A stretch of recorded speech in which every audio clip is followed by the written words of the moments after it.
Hello students, this is class 8 and now we are going to start the new chapter which is taken from physics and the chapter number 2 which name is frictions. Okay students, in our previous video we already previous chapter of physics, I mean chapter number 1, and we already discussed about the friction force कि friction force क्या होता है ना. Let's suppose अगर मेरे पास ये box है, ठीक है, अब मैं इसको यहाँ से इस प्लेस से दूसरे प्लेस में मैं इसे इस तरीके से ले जाना चाह रही हूँ, ठीक है. तो यहाँ पे क्या होगा, इसको ले जाने के लिए मुझे इसमें एक फोर्स लगाना पड़ेगा. तो जो फोर्स यानी कि बुक और इस पाउच के बीच में लग रहा है, उस फोर्स को क्या कहा जाएगा स्टूडेंट्स? Friction force. मतलब कि ये फोर्स किसी भी ऑब्जेक्ट को उसके राइट डायरेक्शन में जाने के लिए पुश करता है. Okay, so that's called the friction force. तो इसे ही बोला जाता है friction force. Now let's begin from here. Students, first you have to open your book and the page number is 21. Now I'm going to read and I will explain you line by line. So यहाँ पे एक मैगलिव trains है जो बहुत ज़्यादा faster train मानी जाती है और ये करीब इसकी जो स्पीड है 580 किलोमीटर पर आवर की स्पीड से ये चलती है. तो अब जो ये जो ट्रेन है, just because this is really very fast and advance, तो इसका जो यूज़ है वो भी एडवांस कंट्री में ही होता है, जैसे कि जापान और चाइना में. ओके, अब यहाँ पे होता क्या है स्टूडेंट्स, इसका मतलब कि ये इतनी ज़्यादा इंपॉर्टेंट ट्रेन क्यों है और इसकी स्पीड जो है वो इतनी हाई क्यों है, उसका रीज़न क्या है? तो इसका रीज़न ये है कि ये जो ट्रेन है ना, इसमें व्हीकल्स नहीं होते हैं. ओके, मेन चीज़ ये है कि इसमें व्हीकल्स नहीं होते हैं. Okay, look at here. So the special features of this train is they do not have any wheel और इंजन. मतलब कि इसमें व्हील भी नहीं है और कोई इंजन भी नहीं है. There functioning is based entirely on the electromagnetism. और ये कम्प्लीटली किस पे बेस होती है स्टूडेंट्स? इलेक्ट्रोमैग्नेटिज्म पे बेस होती है. So repulsion between the track and the train make the run.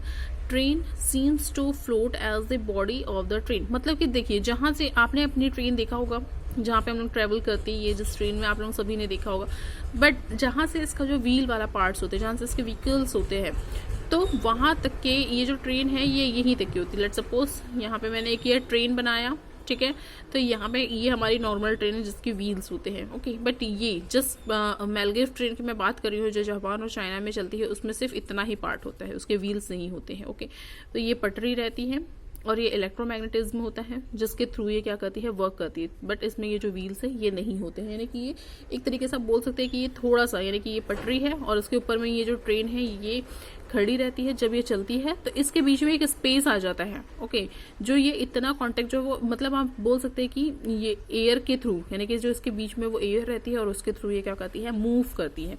तो इसमें किसी भी तरीके का फ्रिक्शन नहीं होता है. अगर मैं बात करूँ हमारी ट्रेन की, मतलब कि इस टाइप ऑफ ट्रेन की, इसमें व्हीकल्स होता है, ट्रेन की पटरी होती है. तो ये क्या करती है, ये ट्रेन की पटरी जो व्हीकल्स है वो उस ट्रेन की ट्रैक के ऊपर में चलते हैं, जिससे उसके बीच में एक फ्रिक्शन होता है और उस फ्रिक्शन की वजह से जो ट्रेन की स्पीड है वो कंपेयर देन कम होती है. मतलब इतनी नहीं हो पाती, यानी कि अगर हम 580 किलोमीटर पर आवर की स्पीड बोले तो ये इतनी स्पीड नहीं रहेगी. जो मैगलिव ट्रेन है उसकी स्पीड इतनी ज़्यादा इसलिए है जस्ट बिकॉज कि यहाँ पर पटरी, यानी कि ट्रैक और ट्रेन के बीच में कोई भी फ्रिक्शन टाइप ऑफ चीज़ नहीं है, जस्ट बिकॉज ये इलेक्ट्रोमैग्नेटिज्म ट्रेन है.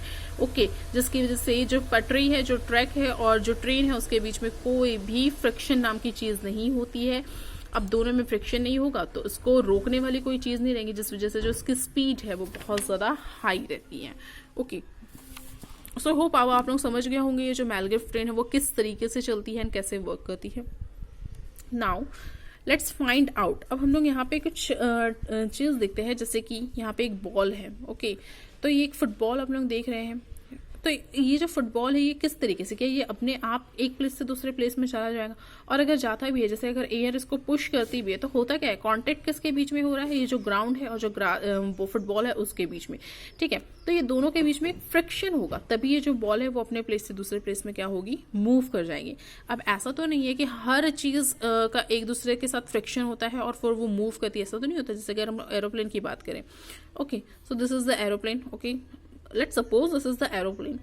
अब ये एरोप्लेन किस तरीके से, क्या इसका जो फ्रिक्शन है वो लैंड से होता है? हाँ, बस इनिशियल स्टेज में जब वो थोड़ी देर चलता है, ट्रेवल करता है, बट उसके बाद वो क्या हो जाता है, एयर में कंप्लीटली फ्लो हो जाते हैं.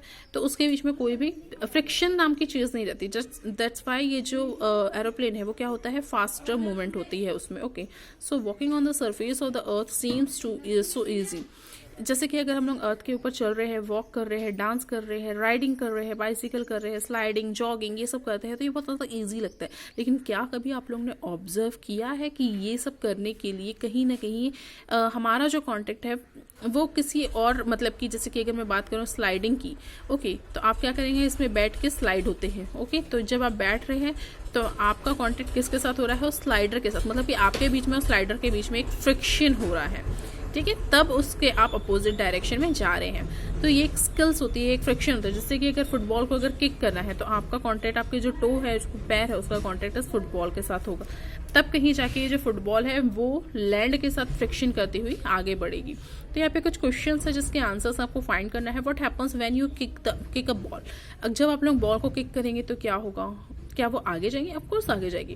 But it continue rolling for ever in the ground once kicked, क्या वो हमेशा के लिए किक करती रहेगी, मतलब कि मूव करती रहेगी जब आपने एक बार उसको किक किया है तो?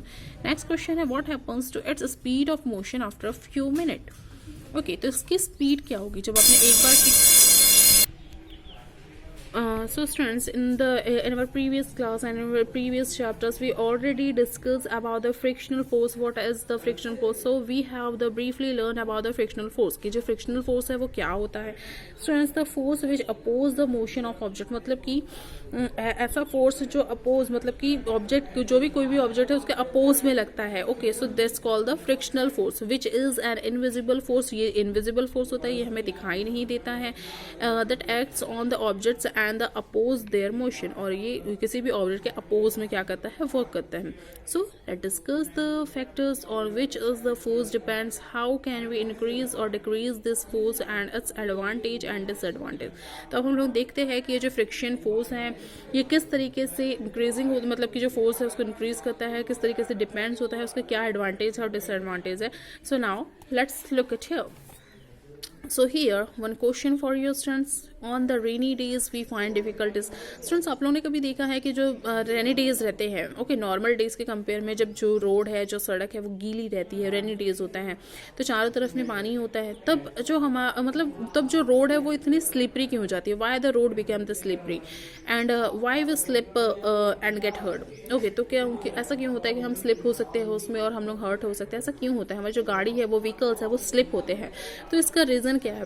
क्यों हम लोग इस समय मतलब कि जो रेनी शूज है वो पहनते हैं? ओके, तो इसका गम बूट्स होते हैं जो रेन में, मतलब कि रेनी सीजन में वॉक करने के लिए आते हैं। तो ऐसा क्यों होता है? इसका रीजन क्या होता है? ओके, तो ये आप लोगों को बताना है। So what is the advantage of the using gum boots, तो और आप लोगों को ये भी बताना है कि जो गम बूट्स होते हैं उसके एडवांटेजेस क्या होते हैं। Okay, so here students, we know that a force must act on earth to change our state of rest or motion।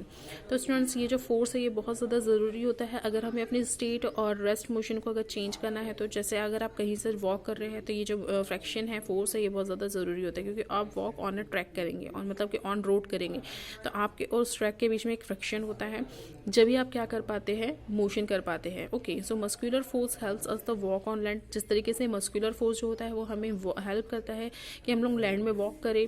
However there is an invisible force which helps us stand, walk और run on the ground without slipping. तो इसी तरीके से एक ऐसा भी force होता है जो क्या करता है, हमें हेल्प करता है कि हम वॉक कर सके, स्टैंड कर सके। तो ऐसे एक इनविजिबल फोर्स होता है और इस फोर्स को फ्रिक्शनल फोर्स कहते हैं। Students, I already told you what is the frictional force.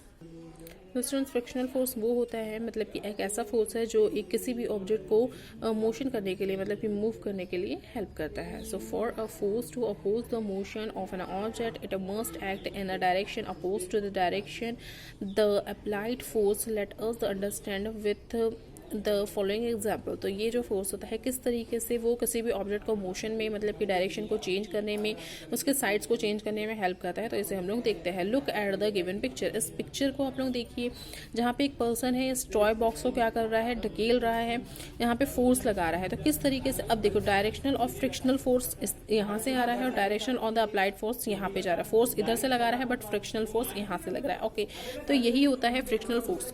अगर ये फ्रिक्शनल फोर्स नहीं लगेंगे तो क्या ये जो बॉक्स है ये आगे बढ़ेगा, भले ही ये मस्कुलर जो अपनी जो मसल्स का जो पावर है वो लगा ले, बट ये जो पॉट है ये आगे नहीं बढ़ सकता है तब तक कि जब तक इसमें फ्रिक्शनल फोर्स न लगे। ओके, तो यहाँ पर भी यही चीज़ बताई गई है। First you have to read this para and if you and while the reading if you'll face any problem, any queries, so you can ask. Okay, now see this image कि किस तरीके से जो फ्रिक्शन फोर्स है ये work करते हैं और जो ऑब्जेक्ट है वो मोशन कर पाता है आगे में। So students come on the next slot and look this image. यहाँ पे एक बच्चा है जो किस तरीके से एक मतलब कि स्लाइड बनाया हुआ है, उसके ऊपर से वो कार को क्या कर रहा है, मूव कर रहा है। तो ये जो कार है, इस कार के बीच में एंड स्लाइडर के बीच में एक फ्रिक्शनल हो रहा है जो इसको ये अलाउ कर रहा है कि वो जो कार है वो क्या कर सके, आगे बढ़ सके। So in the above example the force is applied on an object to move in the horizontal surface, but if the object is pushed and moved along an inclined surface, what will be the direction of the friction? तो अगर इस तरीके से, अब देखिए जो ऊपर वाली इमेज है जो हम लोग ने इस टाइप की इमेज में देखा, यहाँ पे जो फोर्स है अपोजिट डायरेक्शन से हो रहा है, तब ये जो टॉय बॉक्स है वो एक स्ट्रेट लाइन में आगे बढ़ रहा है। ओके, बट अगर इस तरीके से अगर हो, अगर जो डायरेक्शन है वो टिल्ड हो, इंक्लाइंड हो, मतलब कि इस तरीके से स्लोप हो, तब जो फोर्स है, फ्रिक्शन फोर्स है, वो कहाँ से लगेगा, यही हमको पता करना है। So frictional force is the force which oppose the motion of an object when they are in contact with each other. So second है यहाँ पे, it always comes into existence when the object is in motion, और ये तभी work करता है जब object अपने मोशन में होता है। Okay, it acts in a direction opposite to the direction of the motion of the object, और ये किसी भी ऑब्जेक्ट मतलब कि वो अगर जो ऑब्जेक्ट है वो इस डायरेक्शन में जा रहा है तो जो फ्रिक्शनल फोर्स है वो इस डायरेक्शन में लगता है। Done. So hope will get understand. Next आता है कॉजेस ऑफ फ्रिक्शन, कि जो फ्रिक्शन है उसके कॉज क्या होते हैं, किस वजह से जो फ्रिक्शन किसी भी ऑब्जेक्ट्स में अप्लाई होता है। So what the cause of friction? Is it due to a push or pull? क्या ये पुश होता है या पुल होता है? why does friction come into action only when an object moves over the other? Why does friction oppose motion? जो friction है वो हमेशा मोशन के अपोज में ही हो सकता है। Let us understand.